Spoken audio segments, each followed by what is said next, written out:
Hey everybody, welcome to week 12 and 13. Sorry this video is coming a little late. I had a couple of extra things I needed to prep for the video today. So this week is a little different than other videos, or than other weeks. So let's just hop into D2L and talk about it. So um, this week because of the structure of this semester due to COVID, we have a longer break during Thanksgiving. And a lot of people who are taking this class live or in person or in one of the other sections that's not completely asynchronous have been relying on being on campus, and they may not be able to come back to campus after Thanksgiving. So I've tried to work this out to where we can get the majority of what we need to cover done over the next 2 weeks, right? So it's going to be a hard 2 weeks. It doesn't mean that you have everything due before Thanksgiving. It means that if you don't have other options, we could sort of fast track it and get the majority of everything done by then. So we'll talk a little bit more as we go along about some of your other options. But to do that, what I did is I combined week 12 and 13.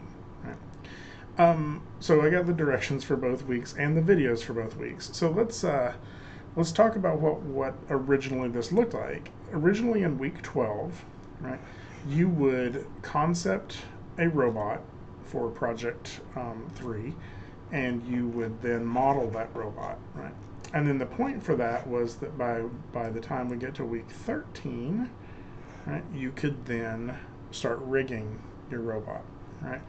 So what I've done is I've combined these 2 weeks, and I've reduced the requirement for you to actually model your robot. You still can. If you still want to model your robot, that's absolutely fine. If modeling is what you are loving doing, that just means you're going to be putting a little bit of extra work into that section of it. But I'm kind of reducing the emphasis I'm putting on the modeling part of this project. So as an option for that, I actually gave you a couple of robot models that you can use. So in here, it's going to take you to a zip file. This is for a full Maya project, so download the project file. And once you extract it on your computer, I'll show you what you'll get. If I go to File, Open Scene, you should get. I have to set my project here really quick. Oh, it's because I moved it. That makes sense. So I'll set my project. I currently have mine in my OneDrive account here. Sorry, give me 1 second.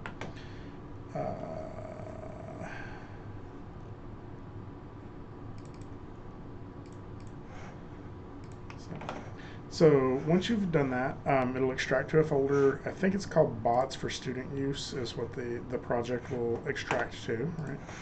And you'll set your project to that, and you'll see in the scene section that I have 2 robots. You're welcome to use either of these for this project. One is the robot that we see in the lecture videos for week 13. Right, we get this guy. He's all broken up into different pieces, right? And it was an important issue to set our project for this because he also already has textures. So this is bot A. Bot B, right here, is this cute little robot with a skirt, right? So you're welcome to use either of these that you want to use. This was sort of the old bot that I used for lectures. So this character has a skirt. If you wanted to play around with NCloth, you don't absolutely have to, but if you want to give this character a little bit of like fabric sway, or you're also welcome to take these as a starting point and do whatever you want to this robot. Give it some, some sort of different interpretation entirely. You're welcome to that, right? So this is a starting point to reduce the need for you to have to model your entire robot, and that will allow us to get through week 12 and 13 in 1 week, right? So the reason we're doing this, of course, is because of Project 3, which we haven't really talked about yet. So if we go down to, well, first it's like week 13 video lessons is the rigging process for this robot, okay? So really what you have to do is get your robot ready and rig it. So again, the point for all of this is for our project, and this is our final project. This is the last project we'll be doing this semester, okay? So if I click on this assignment, the write-up for what we're doing for our final project is here, right? So the reason we're doing this, you benefit and grow from more guided work time than any other form of learning, right? So you're going to walk through, if you would like to model and concept a character, rigging a character, and then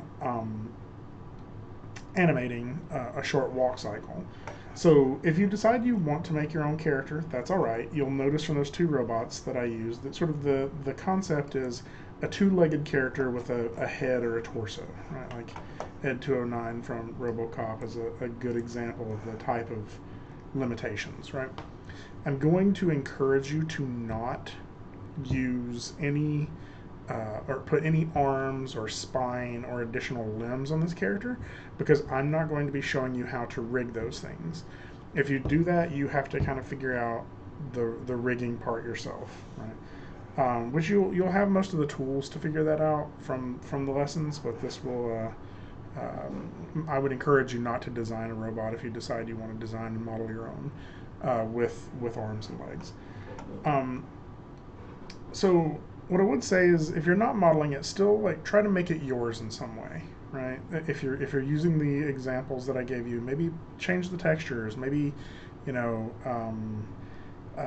alter the mesh, or do something that makes it a little bit more of your own robot, right? And that way I do have some element that I can grade on the modeling part of this. So you're going to design it and model it, UV it, and texture it, right? And that's basically what I'm reducing the emphasis on, right? And that way we can focus on the things that are a little bit more animation centric, which is rigging the character. So this part is complicated and can break easily, so that's why you're going to be limited to 2 legs and no additional limbs or spine. And I'll put a note in here in just a minute to say that steps 1 and 2 have been altered for this semester. So you really get, this stuff can mess up really easy. Rigging, as you probably experienced with the spoon, is very tedious. You have to be very precise and make sure you're following the steps the way we talk about it, because otherwise it's very easy to mess it up. So we're going to animate a walk cycle with the new rig. We'll go through this process together again, and you're going to animate your character taking a minimum of 6 steps forward. Okay. Step 5, you're going to render your final shot. So you do have to do some lighting and some material work. For this stage, you'll need to give your character a basic background and environment. Some people like to really go elaborate on this and build like a world for your robot to be in. And the final deliverable is a rendered video of your final animation. If it's not fully rendered, you'll automatically get a 0 for the lighting and rendering portion of that. So let's look at this. So this is an example of what we're working toward, right? So how is it graded? So like everything else, we got this rubric. Let's see, open, there's a new tab. 5 points for each of these categories: modeling, lighting and rendering, rigging, animation, overall presentation. So really, by de-emphasizing the modeling portion, by not making you model your entire model, I have to have something to grade here, right? So maybe the modeling you decide to do is some environment work, or maybe it's just an alteration of the existing model. Maybe you add something specific to it. But I want to see a little modeling so I have something to grade. But it's a reduced emphasis to where I'm going to be grading this section a little bit easier, right? Lighting and rendering, rigging, animation, overall presentation. So that's the things that I'm going to be looking at. All of those will add up to 25 points, right? So when is this due? So this is due Thursday of week 15. If you're in the asynchronous class, right, recognize that that is different than a usual semester, right? Actually, both classes is different than usually we were turning it in on Sunday night, right? Well, the problem with this is grades are due to the university on Monday morning of the week after week 15, right? So if you're all turning it in at midnight, that gives me like an hour to grade everything and get you your final grades in the next morning. So it's also not quite fair because most of you have already gone home for the semester at that point, right? Really, this week or the final week of finals week um, really only goes through like Thursday or Friday. People who would be on campus normally would be moving out, so we're just going to do it on Thursday of that week. So it's a little bit of a shortened week. Um, there's a final exam schedule for when, if you were in like a math class or an English class, when the final exam would be administered. Um, and for most classes, the last day that a final exam is taught is on Thursday. So you're actually getting a few more hours because this is at 11:59 p.m. of Thursday. So this just kind of keeps it equitable to all the other classes and everything like that. So keep in mind it's a little bit of a shorter deadline on that very last week. It's Thursday of that week. Um, that is when everything is due, right? That is also when all of your revisions are due. And so anything you plan on turning in for this class has to be in the folder by this time, right? Pretty much I will shut down the class after that and do all my grading, and then the semester's over, right? So we're kind of in the home stretch of this. So you'll also see we have a discussion. Yeah, I'm sorry. We have a discussion topic due, week 12 and 13, career options. Um, so what I'm actually having you do here is go through and look at an industry job spreadsheet. That's not what I wanted to do. This industry job spreadsheet will take you to this large job posting board, right? And I want you to do a little bit of research on what jobs you think you would like. And so this is just a discussion post. Again, the initial discussion post is due Thursday of this week, and your comments are due by Sunday. So let's go back here. So I am going to make that slight change just while we're looking here to this bot assignment here. What I want to do is edit HTML. I will highlight these two steps. I will put them in, let's put them in sort of this color. What does that look like? Weird. Okay.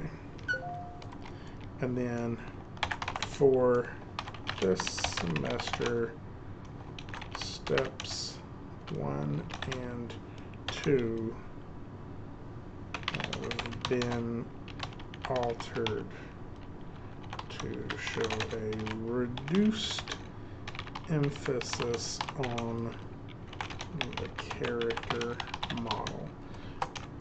You may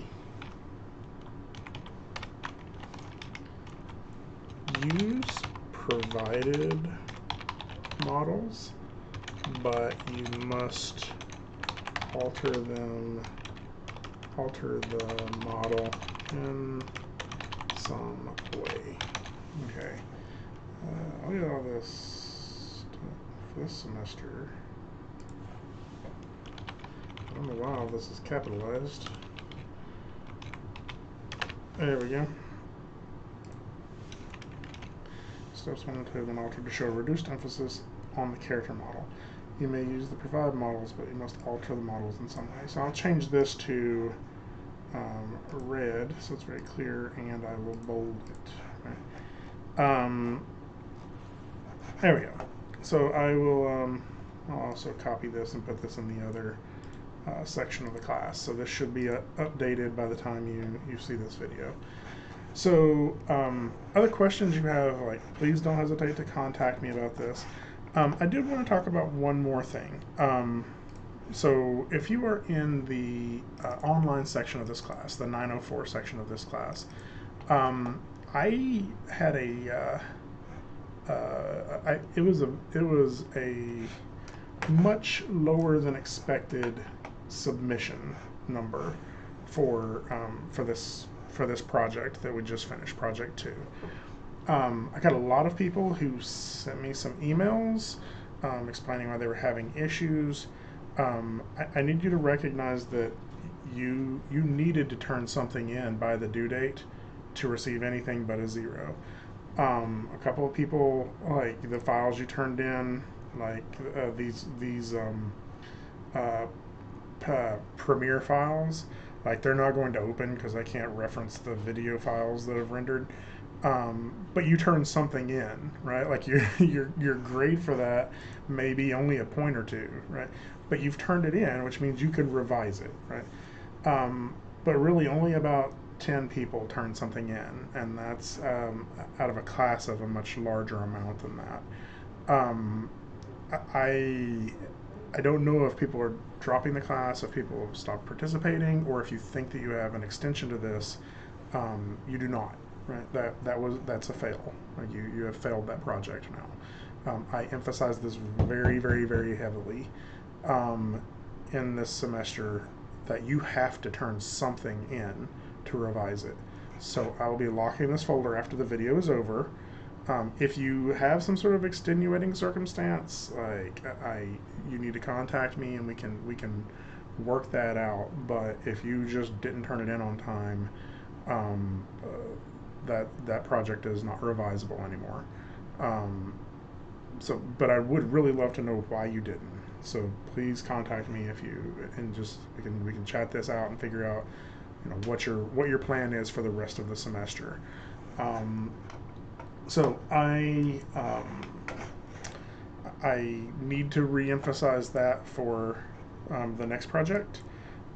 You are going to be turning something in by Thursday of week 15, and if you don't, the class is over at that point. If you did turn something in and you're not happy with it, right, for like project 2, you can still revise that. Like for project 1, you can still revise that. And I actually haven't checked the revisions folder in a little while here, but I'll be checking that relatively soon. And I'll be updating the grades when I grade project 2. But you can revise that over and over and over again until that Thursday of week 15. So if you have any questions, please let me know. I will. I'll be in my office hours as well. If you're having difficulties with anything, please feel free to stop by. Like I'm there 4 times a week, and not very many people from the online section of this class tend to show up. So if you do have questions, please swing by there during that office hours. You don't need to make an appointment. You just stop in.